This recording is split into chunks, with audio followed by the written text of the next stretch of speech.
প্রিয় শিক্ষার্থী, আমরা আজকে যে বিষয় নিয়ে আলোচনা করব সেটি হলো ভারতে মানবাধিকার শিক্ষার প্রয়োজনীয়তা, অর্থাৎ মানবাধিকার শিক্ষা। আমাদের দেশ ভারত, সেই দেশে মানবাধিকার শিক্ষার প্রয়োজনীয়তা কি? আমরা যদি এক কথায় বলতে চাই তাহলে হচ্ছে সচেতনতা, সমতা এবং ন্যায় বিচার গড়ে তোলার লক্ষ্যে আমাদের মানবাধিকার শিক্ষার প্রয়োজন আছে আমাদের মতো বহুভাষী বহু সংস্কৃতির দেশে।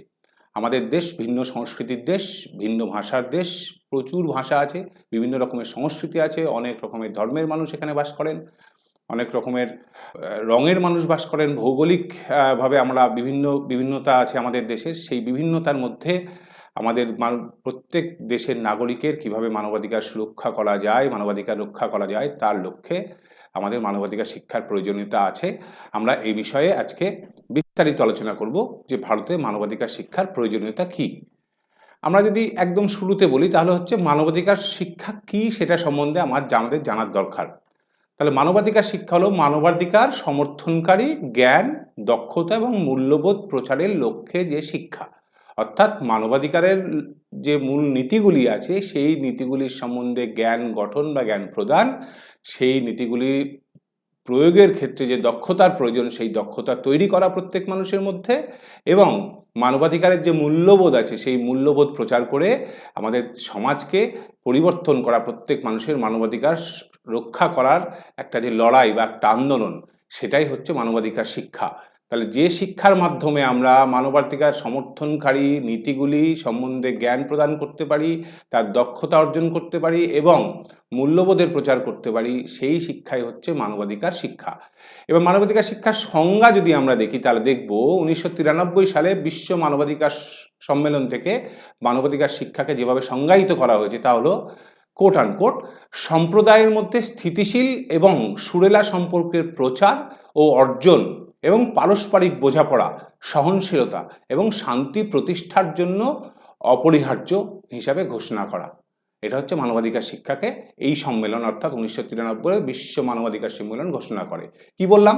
সম্প্রদায়ের মধ্যে স্থিতিশীল অর্থাৎ সাস্টেনেবল এবং সুরেলা সম্পর্কের প্রচার, প্রত্যেকের মধ্যে যেন একটা সুসম্পর্ক বজায় থাকে তার জন্য যে প্রচার, এবং সেই সম্পর্ক বজায় রাখার জন্য এবং স্থিতিশীলতা বজায় রাখার জন্য যে দক্ষতার প্রয়োজন হয় সেই দক্ষতাকে অর্জন করা এবং পারস্পরিক বোঝাপড়ার পদ্ধতি, পারস্পরিক বোঝাপড়ার জ্ঞান লাভ করা এবং মানুষের মধ্যে সহনশীলতা বৃদ্ধি এবং গোটা পৃথিবীতে এবং গোটা দেশে শান্তি প্রতিষ্ঠার জন্য অপরিহার্য যে শিক্ষা, সেই শিক্ষাই হচ্ছে মানবাধিকার শিক্ষা। আর 1994 সালে জাতিসংঘের সাধারণ পরিষদ জাতিসংঘের মানবাধিকার শিক্ষা দশক ঘোষণা করে 1995 থেকে 2004 এই দশকটাকে, এই সময়টাকে বলা যায়, দশক না বলে সময় বলা যায়, যেহেতু এটা 1995 90 দশকের 5 বছর থেকে শুরু হচ্ছে এবং 2004 অবধি চলছে। এই 10টা বছরকে জাতিসংঘের সাধারণ পরিষদ জাতিসংঘের মানবাধিকার শিক্ষা দশক হিসাবে ঘোষণা করে এবং জাতিসংঘের সকল সদস্য রাষ্ট্রকে মানবাধিকারের সার্বজনীন সংস্কৃতি গড়ে তোলার লক্ষ্যে প্রশিক্ষণ, প্রচার এবং তথ্য প্রচার করার আহ্বান জানায়। তাহলে কি করতে হবে? মানবাধিকারের যে সার্বজনীন সংস্কৃতি, মানবাধিকার একটি সার্বজনীন প্রক্রিয়া, সেই সার্বজনীন সংস্কৃতি গড়ে তোলার লক্ষ্যে প্রশিক্ষণ, প্রচার এবং তথ্য প্রচার, মানবাধিকারের তথ্য প্রচার করার আহ্বান জানাই 1994 সালে জাতিসংঘের সাধারণ পরিষদ বা জাতিসংঘের মানবাধিকার শিক্ষা দশকে। এই সময়ের কালে এই প্রচার করতে হবে এবং এই সংস্কৃতি গড়ে তোলার লক্ষ্যে প্রত্যেকটা দেশকে আহ্বান জানাই জাতিসংঘ। এবার এই মানবাধিকার শিক্ষা কেন গুরুত্বপূর্ণ?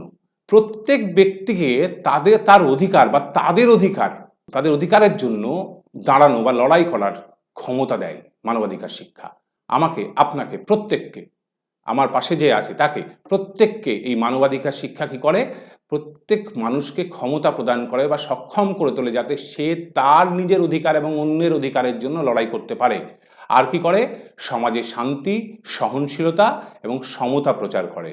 শান্তিপূর্ণ একটা সমাজ, প্রত্যেক মানুষের সহনশীলতা বৃদ্ধির মাধ্যমে একে অপরের অধিকারকে শ্রদ্ধা করা, একে অপরের দাবিকে শ্রদ্ধা করা, শান্তিপূর্ণভাবে একসঙ্গে থেকে লড়াই করা, তার জন্য যে সহনশীলতা প্রয়োজন সেটা প্রচার করে এবং সমতা প্রচার করে। আমরা প্রত্যেকে যে সমান, আমাদের অধিকার সমান, আমরা একটা দেশের নাগরিক সেই হিসাবে, আমরা পৃথিবীর নাগরিক সেই হিসাবে আমার প্রত্যেকের অধিকার সমান, সেইটা প্রচার করে। আমরা এরপরে যাব হচ্ছে মানবাধিকার শিক্ষার উদ্দেশ্য। আমরা যদি দেখি প্রায় আগের কথাগুলোই আবার ফিরে ফিরে আসবে। মানবাধিকার শিক্ষার উদ্দেশ্য কি? উদ্দেশ্য হচ্ছে প্রত্যেক ব্যক্তিকে তাদের অধিকার বুঝতে সাহায্য করা এবং দাবি করা, তাদের অধিকার তারা যাতে দাবি করতে পারে সেই সম্বন্ধে ক্ষমতায়ন করা, অর্থাৎ এম্পাওয়ার করব। প্রথমে তাদেরকে জ্ঞান প্রদান করে বা তাদের জ্ঞান গঠনের মাধ্যমে তাদেরকে আমরা মানবাধিকার কি সেই সম্বন্ধে বা তার নিজস্ব অধিকার কি এবং অন্যের কি অধিকার সেই সম্বন্ধে আমরা জানতে সাহায্য করব, বুঝতে সাহায্য করব এবং তারপরে তার মাধ্যমে তাদেরকে আমরা ক্ষমতায়ন করব, এম্পাওয়ার করব, যাতে তাদের মানবাধিকার সুরক্ষিত হয়। পরের উদ্দেশ্যে আমরা আসতে পারি যে অন্যের অধিকারের প্রতি আমাদের শ্রদ্ধাশীল হতে হবে। শুধু নিজের অধিকার দেখলে হবে না, অন্যের অধিকার সেটাও অধিকার, তার মানবাধিকার, এবং সেই মানবাধিকারের প্রতি, তার অধিকারের প্রতি আমাদের শ্রদ্ধাশীল হতে হবে। আমার স্বার্থ দেখলে হবে না, তার স্বার্থ দেখতে হবে এবং তার অধিকার পেতে তাকে উৎসাহিত করতে হবে। এই জন্য মানবাধিকার শিক্ষার প্রয়োজন আছে। আর তৃতীয়ত হচ্ছে ভারতে মানবাধিকারের কি রোল, ভারতের মানবাধিকারের কি ভূমিকা, ভারতের মানবাধিকারের কি স্ট্যাটাস, এই মুহূর্তে কোন জায়গায় আমরা দাঁড়িয়ে আছি, মানবাধিকারের কি স্ট্যাটাসে আমরা আছি, আমাদের কোন কোন অধিকার সুরক্ষিত হচ্ছে, কোন কোন অধিকার হচ্ছে না, সেই সম্বন্ধে আমরা বুঝতে শিখব মানবাধিকার শিক্ষার মাধ্যমে। তাহলে মানবাধিকার শিক্ষা যে তিনটে উদ্দেশ্য সাধন করে তা হলো ব্যক্তিদের তাদের অধিকার বুঝতে এবং দাবি করার ক্ষমতায়ন করতে, দ্বিতীয় হচ্ছে অন্যের অধিকারের প্রতি শ্রদ্ধাশীল হতে এবং উৎসাহিত করতে, যাতে অন্যরা তাদের অধিকার সম্বন্ধে লড়াই করে, অন্যরা তাদের অধিকার সম্বন্ধে জানতে পারে, বুঝতে পারে এবং অন্যের অধিকারে আমিও যাতে লড়াই করতে পারি, অন্যের অধিকার রক্ষার লড়াইয়ে সেই সম্বন্ধে আমাদের উৎসাহিত করে। আর তৃতীয়ত হচ্ছে আমাদের দেশে এই মুহূর্তে মানবাধিকার কোন পর্যায়ে আছে, কোন স্ট্যাটাসে আছে, কি ভূমিকায় আছে এবং কি কি অধিকার আছে, কি কি অধিকার আমার প্রাপ্য, আমার দায়িত্ব, কর্তব্য, সেই সম্বন্ধে আমাকে বুঝতে সাহায্য করে মানবাধিকার শিক্ষা। অর্থাৎ মানবাধিকার শিক্ষার উদ্দেশ্যের মধ্যে এগুলি পড়ে। আমরা যদি আমাদের দেশের কনসেপ্টে হিউম্যান রাইটস এডুকেশনের গুরুত্ব দেখি তাহলে দেখব প্রথম গুরুত্ব হচ্ছে সচেতনতা।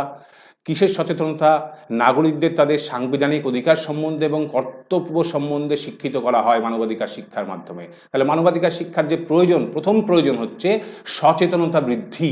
কিসের সচেতনতা বৃদ্ধি? প্রত্যেক নাগরিকের যে সাংবিধানিক অধিকার আছে এবং তার যে দায়িত্ব, কর্তব্য, duties and responsibilities and rights, সেই সম্বন্ধে আমরা তাদের শিক্ষিত করব। তাহলে এই কারণেই আমাদের মানবাধিকার শিক্ষার প্রয়োজন আছে। এবার দ্বিতীয় গুরুত্বে যদি আমরা যাই তাহলে দেখব ক্ষমতায়ন। ক্ষমতায়ন কি?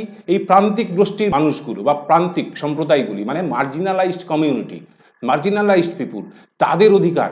আমরা অনেকেই ভাবি যে তারা মার্জিনালাইজ, তারা বঞ্চিত, তারা পিছিয়ে পড়া, তাদের অধিকার নেই, তারা এতদিন তাদের অধিকার পায়নি বলেই তারা পিছিয়ে আছে, তারা বঞ্চিত আছে। তাদের শিক্ষার অধিকার, অর্থের অধিকার, বাসস্থানের অধিকার, খাদ্যের অধিকার, জঙ্গলের অধিকার, বিভিন্ন অধিকার থেকে তারা বঞ্চিত আছে।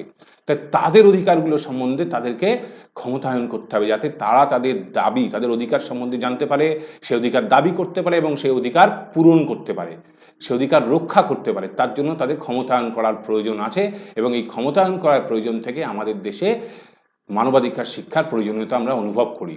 তৃতীয়ত হচ্ছে সাম্প্রদায়িক সম্প্রীতি। আমরা আগেই আলোচনা করেছি যে সাম্প্রদায়িক সম্প্রীতি, আমাদের দেশে বিভিন্ন সম্প্রদায়ের মানুষ বাস করে, বিভিন্ন ধর্মের মানুষ, ধর্মে ধর্মে সাম্প্রদায়িক সমস্যা আছে, বিভিন্ন সামাজিক ক্ষেত্রে আমাদের বিভিন্ন রকম স্তর আছে। যেমন জেনারেল, এসসি, এসটি, ওবিসি, আমাদের রাজ্যে ওবিসি এ, ওবিসি বি, এগুলি আছে। এই যে বৈচিত্র্যময় একটা সমাজ, বা ব্রাহ্মণ, ক্ষত্রিয়, বৈশ্য, শূদ্র, এই যে বৈচিত্র্যময় সমাজ, এই বৈচিত্র্যময় সমাজে আমাদের সহনশীলতা বৃদ্ধি করতে হবে, আমাদের বোধগম্যতা বৃদ্ধি করতে হবে এবং এই সহনশীলতা বৃদ্ধি এবং বোধগম্যতা বৃদ্ধির প্রচার করার জন্য মানবাধিকার শিক্ষার প্রয়োজন আছে। এই কারণে আমাদের মতো দেশে, ভারতে, মানবাধিকার শিক্ষা প্রয়োজনীয় এবং গুরুত্বপূর্ণ। এবার চতুর্থত আমরা যদি আলোচনা করি তাহলে গণতান্ত্রিক অংশগ্রহণ। আমরা যে দেশে বাস করি সেই দেশের নাম ভারত এবং ভারত একটি গণতান্ত্রিক দেশ। এই গণতান্ত্রিক দেশে প্রত্যেক মানুষের গণতান্ত্রিক অধিকার রয়েছে, ডেমোক্রেটিক রাইটস রয়েছে। আমাদের দেশে সরকার নির্বাচিত হয় গণতান্ত্রিক প্রক্রিয়ার মাধ্যমে। তাহলে এই গণতান্ত্রিক প্রক্রিয়ায় এখানে যে গণতন্ত্রের যে সংজ্ঞা আছে আব্রাহাম লিঙ্কনের, যে of the people, by the people, for the people, government of the people, government by the people, government for the people. তাহলে আমরা এই যে গণতান্ত্রিক প্রক্রিয়ায় সম্বন্ধে যদি সচেতন না হয়, গণতান্ত্রিক প্রক্রিয়াকে চর্চার মধ্যে না নিয়ে আসি, গণতান্ত্রিক প্রক্রিয়াকে প্র্যাকটিস না করি, তাহলে কিন্তু আমরা আমাদের গণতান্ত্রিক অধিকার সম্বন্ধে জানবো না এবং সেই অধিকারকে সুরক্ষিত করতে পারবো না। তাহলে এই গণতান্ত্রিক অধিকার সম্বন্ধে জানা এবং তাকে সুরক্ষিত করার জন্য আমাদের কী করতে হবে? গণতান্ত্রিক প্রক্রিয়ায় অংশগ্রহণ করতে হবে। এই অংশগ্রহণ করা মানে এরকম নয় যে 5 বছর পর একবার ভোট হলো, আমরা গিয়ে ভোট দিয়ে এলাম, তাতেই অংশগ্রহণ হয়ে গেল। না, ভোট দিচ্ছি, কেন দিচ্ছি, কাকে দিচ্ছি, তিনি কি কাজ করতে পারেন, বা বিগত দিনে যাদের ভোট দিয়েছিলাম তারা কি কাজ করেছেন, প্রয়োজনে আমাকে নিজে গণতান্ত্রিক প্রক্রিয়া অংশগ্রহণের মাধ্যমে, মানে আমাকেও ভোটে দাঁড়ানোর প্রয়োজন আছে, আমি মানুষকে রিপ্রেজেন্ট করতে পারি, কাজ করতে পারি। তাহলে শাসন এবং নাগরিক জীবনে সক্রিয় অংশগ্রহণ। এবার সবসময় ভোটে দাঁড়াতে এরকম নয়, যে কোনো ছোটো ছোটো গোষ্ঠী আছে, সংগঠন আছে, ক্লাব আছে, অর্গানাইজেশন আছে, এনজিও আছে, এই সংগঠনগুলিতে পার্টিসিপেশনের মাধ্যমে আমরা সামাজিক কাজকর্ম করতে পারি, আমরা সমাজের কাজ করতে পারি। এরকম তো নয় যে আমাদের দেশে একস্তরীয় ভোট হয়। আমাদের দেশে লোকসভা আছে, যারা যে সমস্ত প্রতিনিধি নির্বাচিত হন বিভিন্ন পার্লামেন্ট থেকে, সেখানে পার্লামেন্টারি কনস্টিটিউয়েন্সি থেকে, সেখান থেকে তারা গিয়ে সারা দেশের 543 জন সাংসদ তারা মিলে একটা সরকার তৈরি করে। তারপরে কি আছে, রাজ্য আছে, সেখানে বিধানসভাগুলি আছে, বিধানসভাতে বিধায়করা নির্বাচিত হন। পুরসভাগুলি আছে, সেখানে কাউন্সিলররা নির্বাচিত হন, তাদের মধ্যে থেকে কেউ একজন চেয়ারম্যান হন বা ভাইস চেয়ারম্যান হন। পঞ্চায়েতগুলি আছে, পঞ্চায়েত সমিতি আছে, জেলা পরিষদ আছে, বিভিন্ন স্তরে গ্রাম সভাগুলি আছে। এই সমস্ত যে স্তরগুলো আছে গণতন্ত্রের, সেই সমস্ত স্তরে আমাদের অংশগ্রহণে উৎসাহিত করা বা অংশগ্রহণে আমাদেরকে সক্রিয় করে তোলা বা অংশগ্রহণে যাতে আমরা উপযুক্ত হয়, সেই জন্যই আমাদের দেশে মানবাধিকার শিক্ষার প্রয়োজনীয়তা আছে। তাহলে আমরা 4টে ভাগে এই বিষয়টাকে আলোচনা করলাম যে আমাদের দেশে মানবাধিকার শিক্ষার গুরুত্ব কী। তাহলে কি পেলাম? প্রথমে সচেতনতা বৃদ্ধি, দ্বিতীয়ত হচ্ছে ক্ষমতায়ন করা, মানুষকে সচেতন করা, মার্জিনালাইজড যে কমিউনিটিসগুলো আছে বা প্রান্তিক সম্প্রদায়গুলি আছে তাদেরকে ক্ষমতায়ন করা, সামাজিক সম্প্রীতি, একটি বৈচিত্র্যময় সমাজ, সেখানে সহনশীলতা বৃদ্ধির মাধ্যমে এবং বোধগম্যতা প্রচারের মাধ্যমে সামাজিক সম্প্রীতি বৃদ্ধি করা, এবং সর্বোপরি গণতান্ত্রিক পদ্ধতিতে যাতে আমরা অংশগ্রহণ করতে পারি তার জন্য ভারতে মানবাধিকার শিক্ষা গুরুত্বপূর্ণ এবং মানবাধিকার শিক্ষা প্রয়োজন।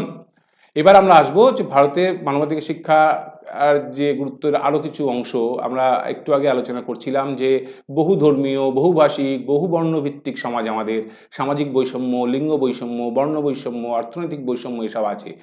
এই থাকার ক্ষেত্রে আমরা যে বিভাজিত, একদম সাদা চোখে দেখলে হয়তো আমাদের, বা কালি চোখে দেখলে আমরা একটা বিভাজিত সমাজ, কেউ সাদা, কেউ কালো, কেউ হিন্দু, কেউ মুসলিম, কেউ খ্রিস্টান, কেউ জৈন, কেউ বুদ্ধ, কেউ গরিব, কেউ মধ্যবিত্ত, কেউ বড়লোক, কেউ নারী, কেউ পুরুষ, কেউ তৃতীয় লিঙ্গের মানুষ, কেউ জেনারেল, কেউ এসসি, কেউ এসটি, কেউ ওবিসি। তাহলে এই যে বিভিন্ন বৈষম্য আছে, কেউ উত্তর ভারতে বাস করে, কেউ পূর্ব ভারতে বাস করে, কেউ উত্তর পূর্বে বাস করে, কেউ দক্ষিণ ভারতে বাস করে, এই যে বিভিন্ন বৈষম্যগুলি আছে, এই বৈষম্যগুলি আমাদের ক্ষেত্রে চ্যালেঞ্জ। আমাদের এই বৈচিত্র্য যেমন আমাদের সম্পদ, এই বৈচিত্র্যই আমাদের ক্ষেত্রে চ্যালেঞ্জ। তাহলে এই চ্যালেঞ্জকে মোকাবিলা করার জন্য আমাদের মতো দেশে মানবাধিকার শিক্ষা খুব গুরুত্বপূর্ণ, খুব প্রয়োজনীয়। তাৎপর্য কি? আমরা যদি দেখি, মানুষের সাংবিধানিক অধিকার এবং কর্তব্য সম্বন্ধে সচেতনতা প্রচার করতে হবে। প্রচার করে কে? প্রচার করে মানবাধিকার শিক্ষা প্রচার করে। মানবাধিকার শিক্ষা মানুষের সাংবিধানিক অধিকার প্রচার করে, তাদেরকে কর্তব্য সম্বন্ধে আরও বেশি সচেতন করে মানুষকে এই ভারতের সমাজের জন্য প্রস্তুত করে, যাতে তার মানবাধিকার সুরক্ষিত হয়। তারপরে কি করে? প্রান্তিক সম্প্রদায়গুলিকে আমরা আগেই বলেছি ক্ষমতায়ন করে। যদি মার্জিনালাইজ সোসাইটি এম্পাওয়ার্ড না হয়, তাহলে যেটা হবে, একটা অংশকে আমরা পিছিয়ে রাখবো। একটা অংশ যদি পিছিয়ে থাকে বা বিভিন্ন বৈষম্যের কারণে যদি বিভিন্ন অংশগুলিকে, যেমন আমরা যদি পুরুষ নারী ভাবি, তাহলে পুরুষরা ক্ষমতায়ন হলো, নারীদের ক্ষমতায়ন হলো না। ব্রাহ্মণ ক্ষত্রিয়দের ক্ষমতায়ন হলো, বৈশ্য শূদ্রদের ক্ষমতায়ন হলো না। জেনারেলদের ক্ষমতায়ন হলো, এসসি এসটি ওবিসি এদের ক্ষমতায়ন হলো না। তাহলে কিন্তু ভারতের একটা প্রায় অর্ধেক অংশ বা অর্ধেকের বেশি অংশ আমাদের এই মানবাধিকার রক্ষার লড়াইয়ে পিছিয়ে থাকবে। তাহলে থাকলে ভারতের সর্বাঙ্গীন উন্নতি বা হলিস্টিক ডেভেলপমেন্ট অফ ইন্ডিয়া বা holistic development of the nation বা sustainable development of the nation is never possible, কখনোই সম্ভব হবে না। আর কি হবে? আমাদের এই প্রত্যেকের অধিকার রক্ষার জন্য এই যে বৈষম্যগুলি আছে, বৈষম্যর ভাবনা থেকে আমাদের দূরে সরে এসে প্রত্যেক মানুষ যে সমান, প্রত্যেক মানুষের সমান অধিকার, আমি পুরুষ অন্য নারী তার যে অধিকার, বা আমি নারী অন্যরা পুরুষ তার যে অধিকার, আমি ধনী অন্যরা দরিদ্র বা মধ্যবিত্ত তাদের অধিকার, এই অধিকারগুলি সম্বন্ধে আমাদের সহনশীলতা, তাদের সেই মানুষগুলির প্রতি মানুষগুলির অধিকার সম্বন্ধে আমাদের সহনশীল হতে হবে, এবং তার মাধ্যমে আমাদের সামাজিক সংস্কৃতি গড়ে তুলতে হবে। এবার আমাদের দেশে যে চ্যালেঞ্জগুলো আছে, মানবাধিকার শিক্ষার চ্যালেঞ্জ, সেই প্রয়োজনীয়তাতে আছেই, কিন্তু প্রয়োজন পূরণের জন্য শিক্ষা চালু হয়েছে, এবং সেই শিক্ষা চালুর মাধ্যমে আমরা কি সব প্রয়োজন মিটিয়ে ফেলতে পেরেছি? পারিনি। তার কারণ কি? কিছু প্রতিবন্ধকতা আছে। যে কোনো কাজ করতে গেলেই কিছু প্রতিবন্ধকতা থাকে। মানবাধিকার শিক্ষা প্রচারের জন্য কিছু প্রতিবন্ধকতা আমাদের দেশেও আছে। তার প্রথম প্রতিবন্ধকতা হচ্ছে সামাজিক প্রতিবন্ধকতা বা সামাজিক চ্যালেঞ্জ। সামাজিক চ্যালেঞ্জে সেই যে সমাজের যে স্তরগুলো বা বিভিন্ন বৈষম্যগুলো আছে, আবার সেই একই বৈষম্যগুলো আসবে যে বৈষম্যগুলোর জন্য আমাদের দেশে শিক্ষা প্রদান করা যায় না প্রপারলি, সেই বৈষম্যগুলোই আমাদের দেশে চ্যালেঞ্জ। যেমন লিঙ্গ বৈষম্য। একটা সময় ছিল মেয়েরা স্কুলে যেতে পারতো না, একটা সময় ছিল মেয়েদের জন্য স্কুল ছিল না, একটা সময় ছিল মেয়েরা উচ্চশিক্ষায় খুব বেশি অংশগ্রহণ করতো না। ধীরে ধীরে সেইটা বাড়ছে। আমরা যদি সেন্সাস দেখব 1951 সালে আমাদের দেশ স্বাধীন হওয়ার পরে যে প্রথম যে সেন্সাস হয়, সেখানে নারী এবং পুরুষ, মেল লিটারেসি এবং ফিমেল লিটারেসির গ্যাপ ছিল প্রায় 14%। তারপরে 61 সালে সেন্সাস হয়েছে, 71 সালে সেন্সাস হয়েছে, 81 সালে সেন্সাস হয়েছে। আমরা 81 সালের সেন্সাসে এসে দেখলাম যে শিক্ষার বা লিটারেসি রেটের বৃদ্ধি হয়েছে, কিন্তু নারী পুরুষ লিটারেসি রেট বা শিক্ষার হারের যে গ্যাপ, সেটা 14% থেকে বেড়ে 30 বছরে 26% চলে গেছে। অতএব যে পরিমাণে পুরুষদের লিটারেসি রেট বেড়েছে, সেই পরিমাণে নারীদের লিটারেসি রেট বাড়েনি। সেই কারণে এই গ্যাপ বৃদ্ধি পেয়েছে। আবার পরবর্তীকালে আমরা দেখেছি জাতীয় শিক্ষানীতি 1986, তারপর থেকে আমরা দেখেছি যে ধীরে ধীরে নারী এবং পুরুষ শিক্ষার যে গ্যাপ, সেই গ্যাপটা একটু একটু করে কমে 2011 সালের শেষ যে সেন্সাস হয়েছিল তাতে 13% পৌঁছেছি। তাহলে এই যে সেন্সাস, আমরা যদি কাস্টভিত্তিক সেন্সাস দেখি, সেখানেও দেখব যে জেনারেলরা যতটা বেশি লিটারেট, যতটা বেশি উচ্চশিক্ষা অংশগ্রহণ তাদের আছে, এসসি এসটি বিভিন্ন আদার ব্যাকওয়ার্ড ক্লাস সেই সম্প্রদায়ের মানুষগুলোর মধ্যে সেটা নেই। ধনীরা যত শতাংশ শিক্ষিত, দরিদ্ররা বা মধ্যবিত্তরা তত শতাংশ শিক্ষিত নয়। বিভিন্ন ধর্মের ভিত্তিতে যদি আমরা দেখি, তাহলে দেখব যে ধর্মের ভিত্তিতেও এই বৈষম্যগুলি রয়েছে।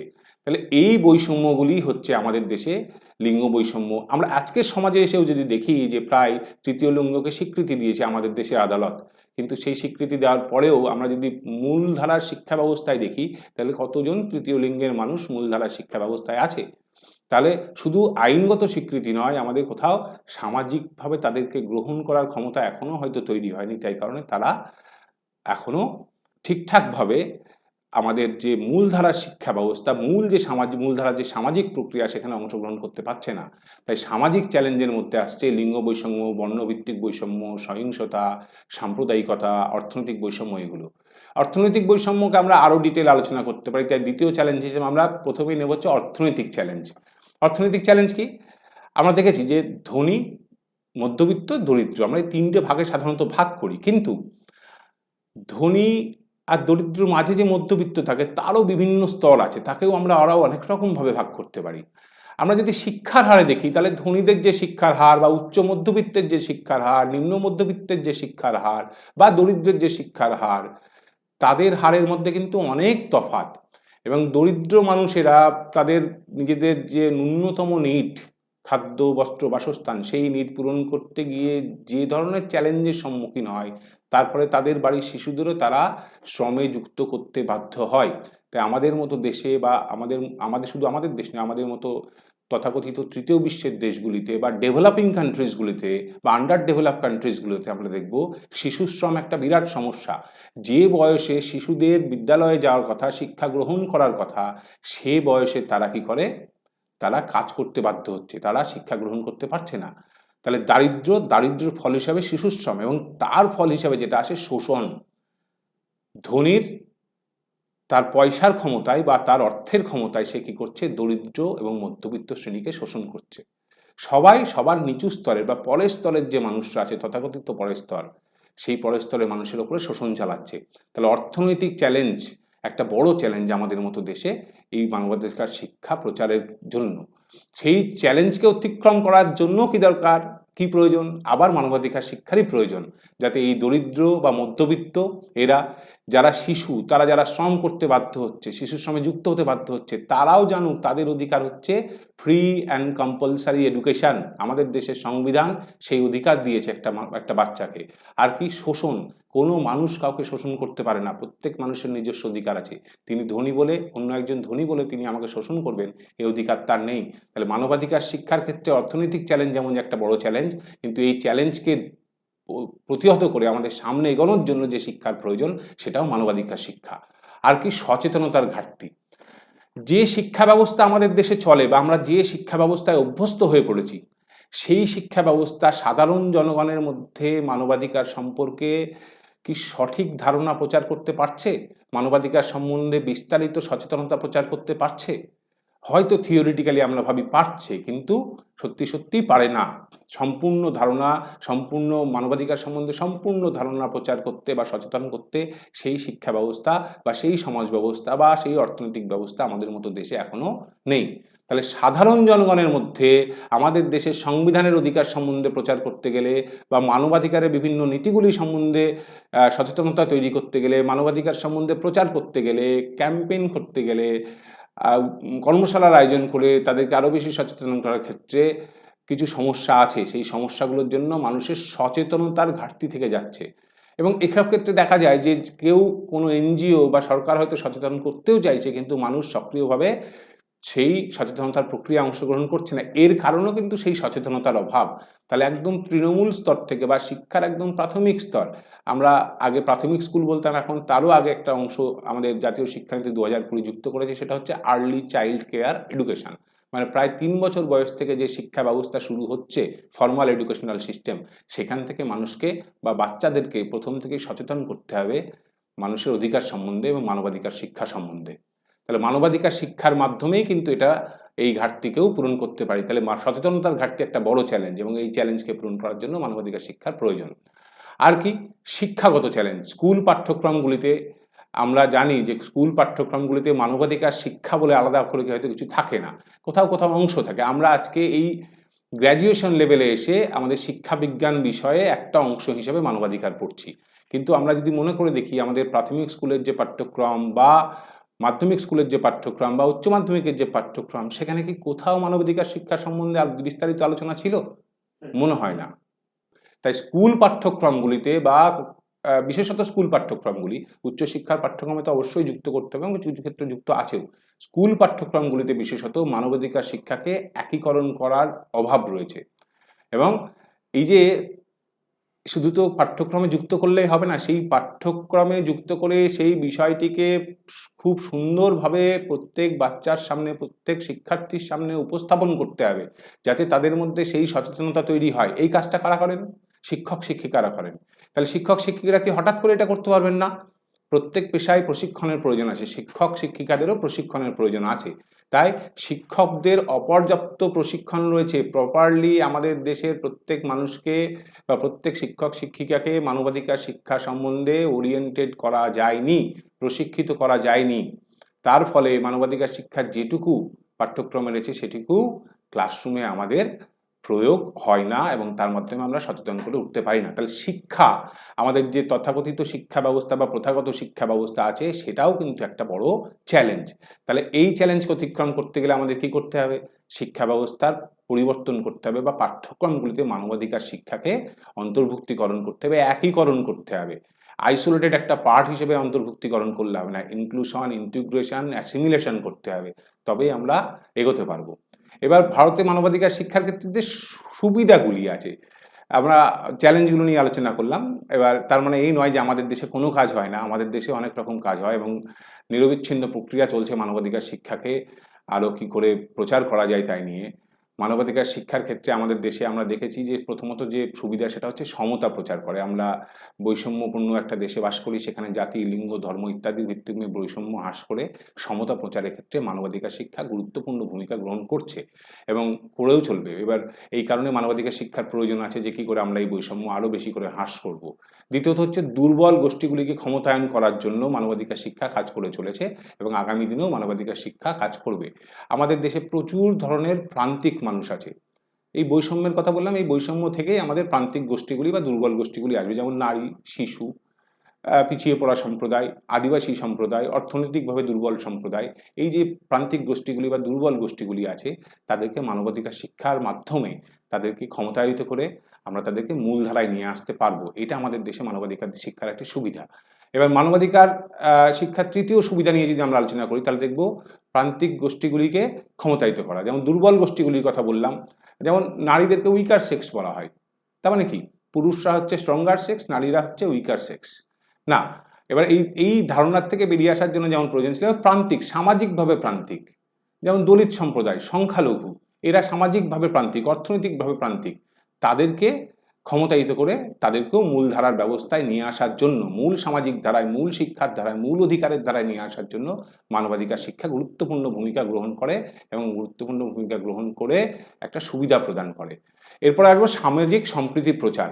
বৈচিত্র্যময় সমাজ, ভৌগোলিক বৈচিত্র্য, সামাজিক বৈচিত্র্য, অর্থনৈতিক বৈচিত্র্য, সাংস্কৃতিক বৈচিত্র্য, বিশেষত আমাদের দেশে সাংস্কৃতিক বৈচিত্র্য মানে কি, আমাদের পোশাকেও বৈচিত্র্য আছে, খাদ্যে বৈচিত্র্য আছে। এই সমস্ত বৈচিত্র্যময় সমাজে একটা সামাজিক সম্প্রীতির প্রচার করার জন্য মানবাধিকার শিক্ষা গুরুত্বপূর্ণ ভূমিকা গ্রহণ করে। এক ভারত, এই যে কনসেপ্ট, এই এক ভারতের ধারণায় আমাদের পৌঁছতে গেলে সমস্ত সামাজিক বৈচিত্র্যের একসঙ্গে থাকা প্রয়োজন, সমস্ত বৈচিত্র্যের পূর্ণ মানুষের একসঙ্গে থাকতে হবে, কোথাও একটা ইউনিটি তৈরি করতে হবে। সেই ইউনিটি তৈরি করার ক্ষেত্রে মানবাধিকার শিক্ষা বিশেষ সুবিধা প্রদান করে। আর আমরা গণতান্ত্রিক দেশ, পৃথিবীর বৃহত্তম গণতন্ত্র, সেই বৃহত্তম গণতন্ত্রকে আরও বেশি শক্তিশালী করা প্রয়োজন। এবং এই আমাদের দেশের গণতান্ত্রিক ব্যবস্থা থেকে গোটা পৃথিবীর গণতান্ত্রিক দেশগুলো শিখবে যে কিভাবে একটা বৈচিত্র্যপূর্ণ দেশে, কিভাবে এত বড় একটা দেশে প্রায় পৃথিবীর দ্বিতীয় বৃহত্তম জনসংখ্যা নিয়ে আমরা সফলভাবে গণতান্ত্রিক ব্যবস্থা পরিচালনা করছি। এই গণতান্ত্রিক ব্যবস্থাকে শক্তিশালী, আমাদের হয়তো অনেক ঘাটতি আছে, কিন্তু তারপরে আমরা পৃথিবীর বৃহত্তম গণতন্ত্র এবং শক্তিশালী গণতন্ত্র, এই শক্তিশালী গণতন্ত্র তৈরিতে কিন্তু মানবাধিকার শিক্ষা বিশেষ গুরুত্ব দিয়েছে। যেমন শাসন ব্যবস্থায় জবাবদিহিতা এবং স্বচ্ছতাকে উৎসাহিত করেছে। জবাবদিহিতা মানে আমরা জানি রাইট টু ইনফরমেশন অ্যাক্ট আছে, আমরা যে কোনো সময়, বা আমাদের পার্লামেন্ট আছে, বিধানসভা আছে, সেখানে যদি কিছু অস্বচ্ছতা হয় বা যদি কোনো কাজ না হয় সেখানে প্রশ্ন করার অধিকার আছে। আমাদের প্রত্যেক মানুষের অধিকার আছে, আমাদের প্রতিনিধিদের প্রশ্ন করার অধিকার আছে, এবং রাষ্ট্র সেই প্রশ্নের জবাব দিতে বাধ্য। যদি সেটা ন্যাশনাল সিকিউরিটির সঙ্গে কম্প্রোমাইজ না করে তাহলে সেই প্রশ্নের জবাব দিতে রাষ্ট্র বাধ্য। আর কি স্বচ্ছতা, এই যে রাইট টু ইনফরমেশন অ্যাক্টের কথা বললাম, তথ্যের অধিকার আইন, এই তথ্যের অধিকার আইন প্রত্যেক বিষয়ে একটা স্বচ্ছ ধারণা, প্রত্যেক ধারণা পাওয়ার অধিকার প্রত্যেক মানুষকে দিয়েছে। তাহলে আমাদের দেশে এই যে মানবাধিকার, হিউম্যান রাইটসের মধ্যেই কিন্তু রাইট টু ইনফরমেশন এবং রাইট টু ইনফরমেশন পড়ে, এবং এই রাইট টু ইনফরমেশন থেকে আমাদের দেশে যে আইন তৈরি হয়েছে সেটা হচ্ছে রাইট টু ইনফরমেশন অ্যাক্ট, এবং যেটা স্বচ্ছতা প্রদান করে। তাহলে গণতন্ত্রকে শক্তিশালীকরণ কিভাবে করছে মানবাধিকার শিক্ষা, শাসন ব্যবস্থায় জবাবদিহিতা নিয়ে এসে এবং স্বচ্ছতায় উৎসাহিত করে প্রত্যেক মানুষকে। আমরা বহু বৈচিত্র্য, বহু হিংসা আছে, তার মধ্যেও একটা শান্তির সংস্কৃতি গড়ে তুলতে পেরেছি। হ্যাঁ, সমস্যা হয়তো কিছু আছে, কিন্তু গোটা পৃথিবী ভারতকে একটা শান্তিপূর্ণ দেশ হিসাবে বিশেষত জেনে থাকে। তাহলে এই শান্তির সংস্কৃতি গড়ে তোলার ক্ষেত্রে ভারতের মানবাধিকার শিক্ষা গুরুত্বপূর্ণ সুবিধা দিয়ে থেকেছে এবং গুরুত্বপূর্ণ সুবিধা এখনো দিচ্ছে। পারস্পরিক শ্রদ্ধা এবং অহিংসাকে উৎসাহিত করার ক্ষেত্রেও মানবাধিকার শিক্ষা গুরুত্বপূর্ণ সুবিধা দিচ্ছে। এর মাধ্যমে আমাদের দেশে গণতান্ত্রিক প্রক্রিয়া বা গণতন্ত্র শক্তিশালী হচ্ছে। এবার ভারতে মানবাধিকার শিক্ষার জন্য ফোকাসের মূল যে ক্ষেত্রগুলো আমরা প্রথমেই দেখব হচ্ছে, এই ক্ষেত্রগুলির মধ্যে প্রথমে আসে স্কুল, কলেজ, বিশ্ববিদ্যালয়। তাহলে পাঠ্যক্রমগুলিতে মানবাধিকারের বিষয়গুলিকে একীভূত করতে হবে, একীভূত করা হয়েছে এবং একীভূত করতে হবে। তাহলে স্কুল, কলেজ, বিশ্ববিদ্যালয়ের যে পাঠ্যক্রম, তাহলে এটা একটা বিশেষ ক্ষেত্র, ফর্মাল এডুকেশনাল সেন্টার, যার মাধ্যমে একটা পার্সোনালিটি একটা গুরুত্বপূর্ণ অংশ ডেভেলপ করে। তো সেইখানে যদি আমরা পাঠ্যক্রমগুলিতে মানবাধিকারের বিষয়গুলিকে একীভূত করতে পারি, তাহলে আমাদের মানবাধিকার রক্ষায় বা মানুষের ব্যক্তিত্বে মানবাধিকার খুব গুরুত্বপূর্ণ পার্ট হিসেবে থেকে যাবে। তাহলে স্কুল, কলেজ, বিশ্ববিদ্যালয় বা যে কোনো শিক্ষাঙ্গন হচ্ছে একটা গুরুত্বপূর্ণ ক্ষেত্র। এরপর হচ্ছে সম্প্রদায় সচেতনতা কর্মসূচি। বিভিন্ন কমিউনিটিকে অ্যাওয়ার করার জন্য যে কর্মসূচিগুলো গ্রহণ করা হয়, সেই কর্মসূচিগুলো হচ্ছে আর একটা ক্ষেত্র, যেখানে গ্রাম এবং শহরে যে বিভিন্ন সম্প্রদায় থাকে তাদের মধ্যে এই বিষয়গুলো নিয়ে প্রচার করতে হবে। তবে কমিউনিটিগুলোতে বিভিন্ন ধর্মীয় কমিউনিটি হতে পারে বা সম্প্রদায় হতে পারে, বিভিন্ন গোষ্ঠী হতে পারে, ক্লাব হতে পারে, অর্গানাইজেশন হতে পারে, সেই জায়গাগুলোকে চিহ্নিত করে সেই জায়গাগুলিতে প্রচার করতে হবে মানবাধিকারের। এটা একটা ক্ষেত্র। তৃতীয় ক্ষেত্র হচ্ছে শিক্ষক এবং নেতাদের প্রশিক্ষণ। যারা শিক্ষক, যারা শিক্ষাদান করবেন, যারা মানুষকে সচেতন করবেন, তাদেরকে সক্ষম করতে হবে বিভিন্ন প্রশিক্ষণের মাধ্যমে। আর কি করতে হবে, আমাদের দেশের নেতারা যাদের কথা বাকিরা শোনেন, যাদের কথা গুরুত্ব দিয়ে আমরা ভাবি, তাদেরকে আরও বেশি প্রশিক্ষিত করতে হবে, যাতে তারা মানবাধিকার সম্পর্কে আরও বেশি সচেতন হন এবং সেই সচেতনতা প্রচার করতে পারেন। এবং 4 নম্বর ক্ষেত্র হচ্ছে আইনি সাক্ষরতা। প্রত্যেক মানুষকে আমাদের দেশের সংবিধান এবং আইন সম্বন্ধে স্বাক্ষর করে তুলতে হবে। শুধু পড়াশুনো শিখলে আমরা BA, MA, BSc, MSc pass করছি, পিএইচডি করছি, তার মানে এই নয় যে আমরা আমাদের সংবিধান আইন সম্বন্ধে জেনে গেছি। একই রকমভাবে ফর্মাল এডুকেশনাল সিস্টেমে যে পাঠ্যক্রম আছে তার মধ্যে অন্তর্ভুক্তিকরণের মাধ্যমে বা তার বাইরে থেকেও আইনি সাক্ষরতা মানুষের মধ্যে তৈরি করতে হবে, যাতে মানবাধিকার রক্ষাকারী আইন এবং সেই আমাদের দেশের আইন সম্পর্কে নাগরিকদের শিক্ষিত করা যায়। তাহলে আইনি সাক্ষরতা আর একটা ক্ষেত্র, 4টে ক্ষেত্র নিয়ে তাহলে আমরা আলোচনা করলাম। স্কুল, কলেজ, বিশ্ববিদ্যালয় বা যে কোনো শিক্ষাঙ্গন, তারপর হচ্ছে বিভিন্ন সম্প্রদায়ে যে সচেতনতা কর্মসূচি হয় সেগুলি, তৃতীয়ত হচ্ছে শিক্ষক এবং নেতাদের প্রশিক্ষণ, আর চতুর্থত হচ্ছে আইনি সাক্ষরতা। এবার আমরা যাবো যে এই যা স্টেক হোল্ডার আছে তাদের কি ভূমিকা। প্রথমত স্টেক হোল্ডার আমরা প্রথমেই সরকারকে ধরবো। গণতান্ত্রিক দেশে বাস করি, সরকার হচ্ছে প্রথম স্টেক হোল্ডার। সরকার বিভিন্ন নীতিগত উদ্যোগ নেয়, যেমন নাগরিকত্ব সম্পর্কিত এনসিইআরটি যে পাঠ্যপুস্তক তৈরি করে সেখানে নাগরিকত্ব সম্পর্কিত, নাগরিক অধিকার সম্পর্কিত, সংবিধান সম্পর্কিত, মানবাধিকার সম্পর্কিত বিষয়গুলিকে একীকরণ করা। আর দ্বিতীয়ত হচ্ছে এনএইচআরসি বা ন্যাশনাল হিউম্যান রাইটস কমিশন বা জাতীয় মানবাধিকার কমিশন গঠন করে তার মাধ্যমে মানুষকে সহায়তা প্রদান করা, সচেতনতা তৈরি করা। এইগুলি করে সরকার তার দায়িত্ব, তার যে স্টেক সেটা পালন করছে। এরপরে আসে হচ্ছে নন গভর্নমেন্ট অর্গানাইজেশন বা এনজিও এবং নাগরিক সমাজ। এরা কি করে? এরা অ্যাডভোকেসি তৈরি করে, এরা মানুষকে সচেতন করে, মানুষের মধ্যে প্রচার করে।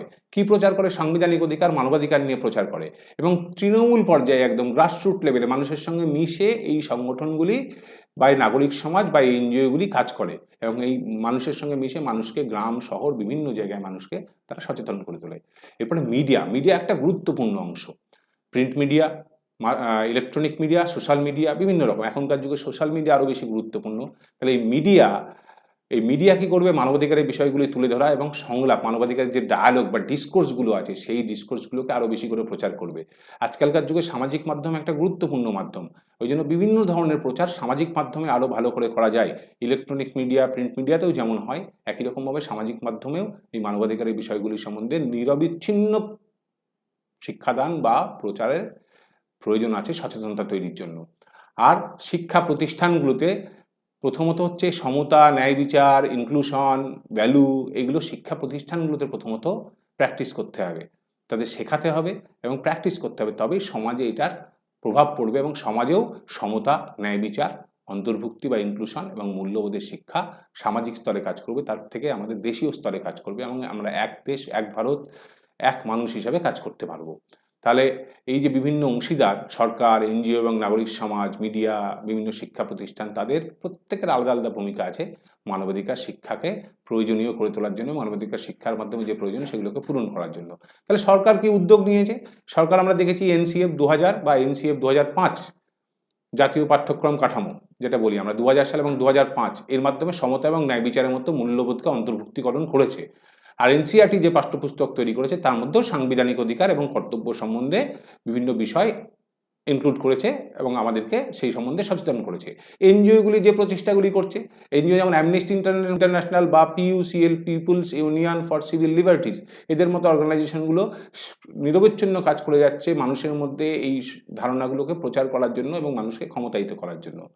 আর বিভিন্ন কমিউনিটিসগুলো যে কাজ করে, গ্রামীণ এলাকায় যে সাক্ষরতা শিবিরগুলো হয়, বিশেষত আইনি সাক্ষরতা শিবির, এক্ষেত্রে আমরা দেখেছি বিভিন্ন আইন বিশেষজ্ঞ এবং উকিলরাও এই কাজগুলো করে থাকেন, বা বিভিন্ন ল অর্গানাইজেশন আছে বা বিভিন্ন অর্গানাইজেশন, শিক্ষা প্রতিষ্ঠানগুলো এগুলো অর্গানাইজ করে থাকে যে কমিউনিটিকে এডুকেট করার জন্য রিগার্ডিং ল, আইন সম্বন্ধে মানুষকে স্বাক্ষর করে তোলার জন্য। এবারে আমাদের দেশের সুবিধে, সেই একই গল্পগুলো আবার আমরা আসবে আমাদের মাধ্যমে, যে ব্যক্তিদের জন্য ব্যক্তিগত অধিকার সম্বন্ধে সচেতন করে, অন্যায়কে চ্যালেঞ্জ করার ক্ষমতা তৈরি করে, বিভিন্ন সম্প্রদায়কে সহিংসতা এবং বৈষম্য হ্রাস করে, দুর্বল গোষ্ঠীর ক্ষমতায়ন করে।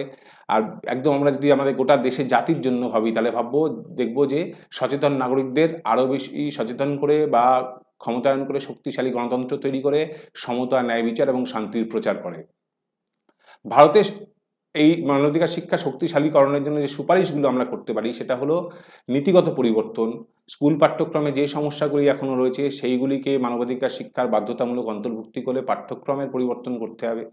প্রশিক্ষণ কর্মসূচি বৃদ্ধি করতে হবে। শিক্ষকদের, আইন প্রয়োগকারী সংস্থা, নেতৃত্বস্থানীয় যারা আছে তাদের, বিভিন্ন সম্প্রদায়ের নেতাদের এই প্রশিক্ষণ কর্মসূচির মাধ্যমে তাদের সক্ষমতা বৃদ্ধি করতে হবে।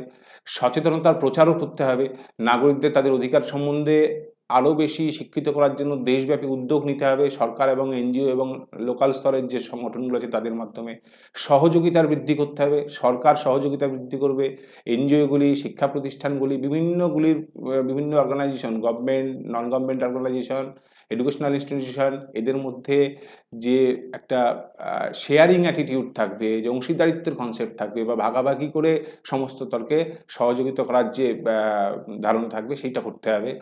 আর আইনি সাক্ষরতা বৃদ্ধি করতে হবে। তবে আমরা আমাদের দেশে মানবাধিকার শিক্ষার প্রয়োজনকে আরও বেশি গুরুত্বপূর্ণ করে তুলতে পারবো বা প্রয়োজন পূরণ করতে পারবো।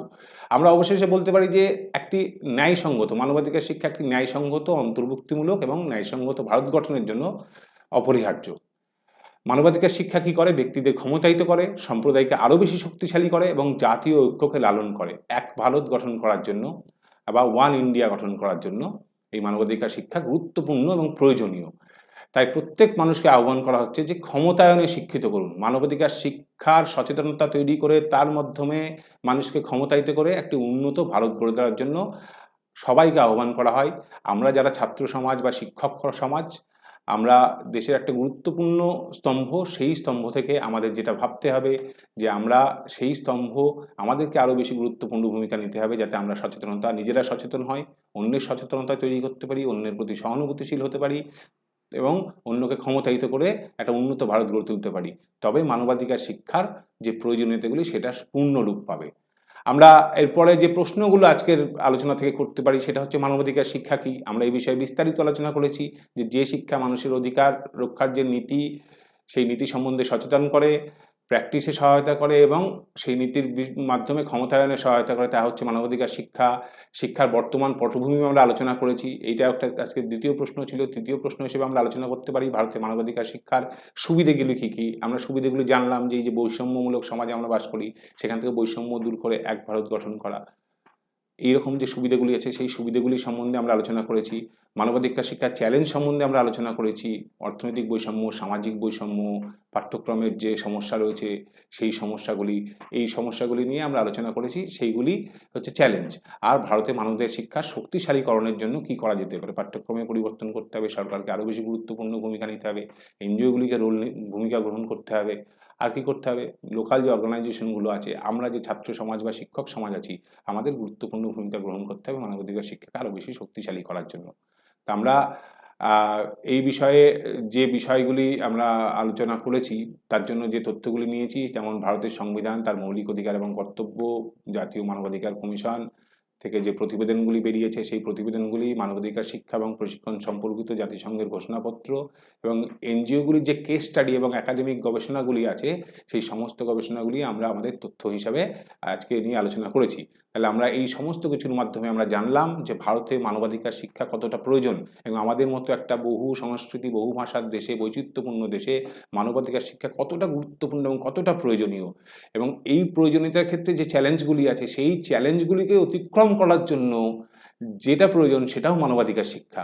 তাহলে মানবাধিকার শিক্ষার জন্য মানবাধিকার শিক্ষা প্রয়োজন, মানুষের অধিকার রক্ষার জন্য মানবাধিকার শিক্ষার প্রয়োজন, মানুষকে মানুষ হিসাবে অভিহিত করার জন্য মানবাধিকার শিক্ষার প্রয়োজন।